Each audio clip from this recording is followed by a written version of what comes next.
کہ سید سجاد کے صحابی منہال آئے ہیں کوفہ میں، تو کہتے ہیں تخت کو ایسے چھوڑا کہ پاؤں میں نالین نہیں تھی، سر پہ پگڑی نہیں تھی، اٹھتے تھے اور گرتے تھے، اٹھتے تھے اور گرتے تھے، اور مشکل سے پہنچے منہال کے پاس، اور کہا منہال کو دیکھا تو شال اعظہ گلے میں پڑی تھی، سیاہ لباس منہال نے پہن رکھا تھا، کہا مختار نے گلے میں باہیں ڈال دی اور بس ہاتھ جوڑ کے اتنا کہا منہال یہ بتا دے کہ مدینے میں سید سجاد کیسے ہیں؟ بہت روئے گے آپ، کہا یہ بتا دے سید سجاد کیسے ہیں؟ آپ جانتے ہو منہال نے سر جھکا کے کیا کہا مختار غضب ہو گیا۔ مختار جو کوئی مسافر بھی کوفے سے مدینے آتا ہے نا تو سجاد سب سے ایک ہی بات پوچھتے ہیں، کیا میرے بھائی کا قاتل حرملہ گرفتار نہیں ہوا؟ بڑی تمنا ہے سید سجاد کو، بہت درد تھا علی اصغر کا۔ کہا مختار سب سے پوچھتے ہیں کیا حرملہ ابھی تک سلامت ہے؟ بہت رو گیا۔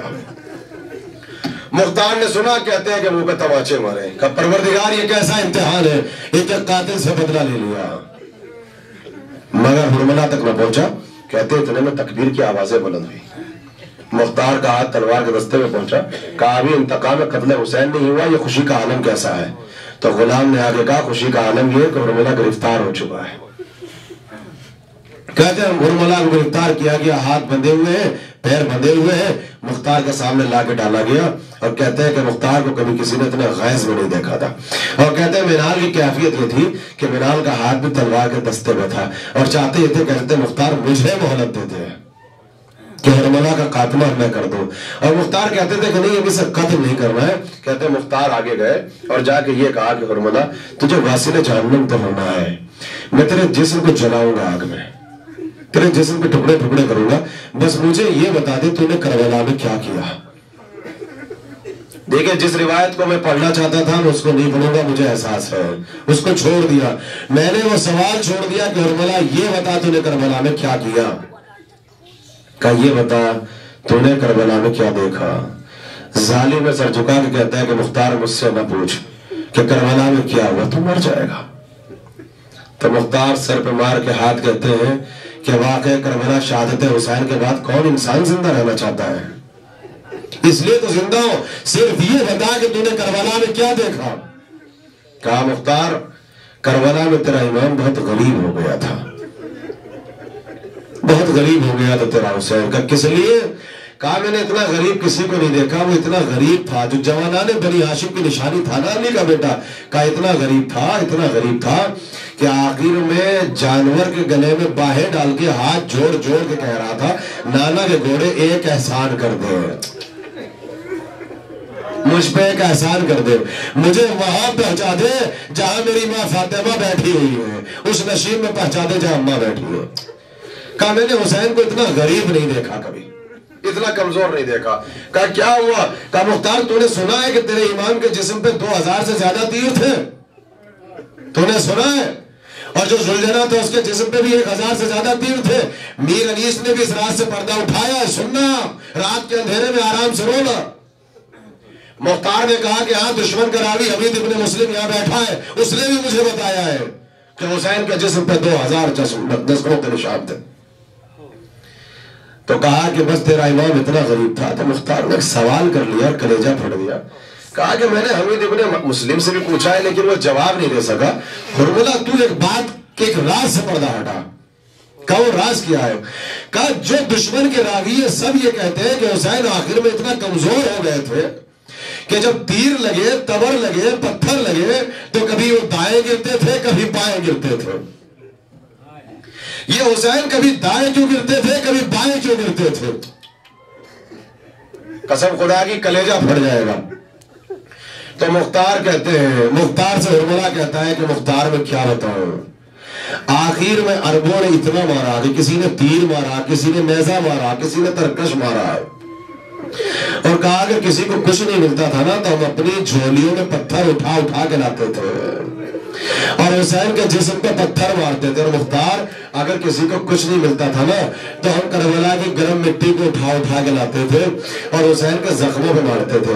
مگر کہا پھر بھی وہ فاتح خیبر کا بیٹا تھا، وہ صبر تحمل کی شجاعت کی تصویر بن کے زلجنا پہ سوار تھا، نہ وہ دائیں گرا نہ بائیں گرا، کہا حرملہ پھر وہ کبھی دائیں کیوں گرا کبھی بائیں کیوں گرا؟ آپ سنو گے میں اس مصائب کو ہر مجلس میں لے آتا ہوں. کہا مختار جب سارے ظلم ہو گئے نا حسین پر تو میں نے دیکھا کہ دائیں طرف سنان کھڑا تھا،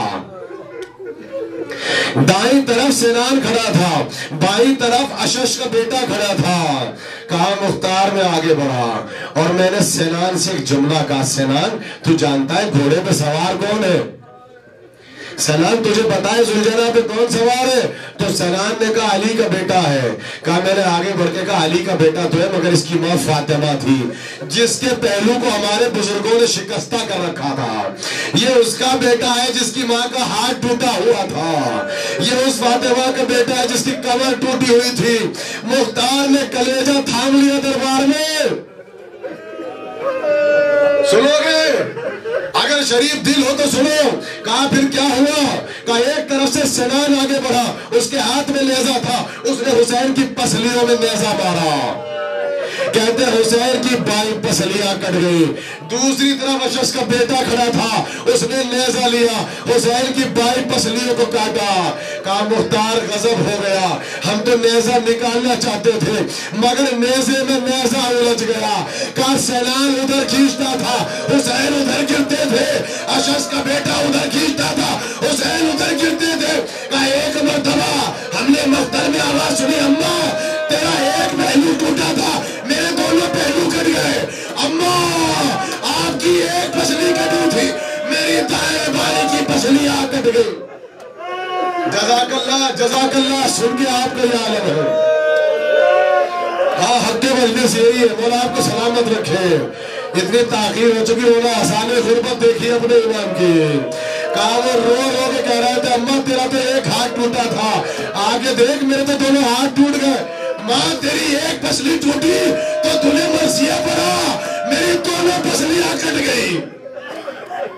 کہا شہادت میں ماں کا وارث بن گیا. مختار کہتے ہیں پھر کیا ہوا؟ سنو گے میرے بزرگ بیٹھے ہیں، مجھے معاف کرنا. کہا اتنے غریب ہو گئے کہ پھر سلجھنا سے کہا ایک احسان کر دے، ایک احسان کر دے، وہاں پہنچا دے جہاں نشین میں ماں بیٹھی ہے. بھائی مجھے معاف کر دو، میں اس روایت کو دوبارہ نہیں پڑھوں گا، بس اس روایت کو سن لو، صرف یہ روایت سن لو. کہتے ہیں کہ حسین جب گھوڑے سے زمین پر آئے تو لاشا تیروں پہ مسلط تھا. کہتے شمر آگے بڑھا، کوئی خنجر تھا، رگوں کو کاٹنا چاہتا تھا. حرملہ کہتا ہے میں نے ہاتھ جوڑ کے شمر سے کہا بھی ٹھہر، شمر جلدی نہ کر، ابھی ٹھہر. تو شمر نے کہا تو چاہتا کیا ہے؟ کہا مختار میرے ذہنیت کو سکون نہ ملا، میرے دل کو سکون نہ ملا. کہا مجھے اس کی ماں سے اتنی عداوت تھی، مجھے محمد کی بیٹی سے اتنی عداوت تھی کہ جب شمر خنجر چلا رہا تھا میں نے ایک پتھر اٹھایا، پتھر لے کے حسین کے قریب گیا، ایک مرتبہ پتھر لیا، حسین کے رخسار پہ مارا، حسین کے دندان مبارک ٹوٹے، حسین کی پیشانی ٹوٹی. کہا مختار عجیب قیامت آ گئی. وہ حسین جو ہل نہیں سکتا تھا اس نے اپنی شجاعتوں کو سنبھالا، اپنی شجاعتوں کو جمع کیا، کوہنیوں کے سہارے اٹھا اور ایک مرتبہ فرات کا رخ کر کے کہا عباس حسین غریب ہو گیا، اکبر بیٹا بابا غریب ہو گیا. جب تک تم زندہ تھی کسی نے آنکھ اٹھا کے حسین کو نہ دیکھا. اے بنی ہاشم کے جوانوں آ کے دیکھو، نبی کا بیٹا اتنا غریب ہو گیا، ہمارے پتھر مارے جا رہے ہیں، ڈھیلے مارے جا رہے ہیں.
یا حسین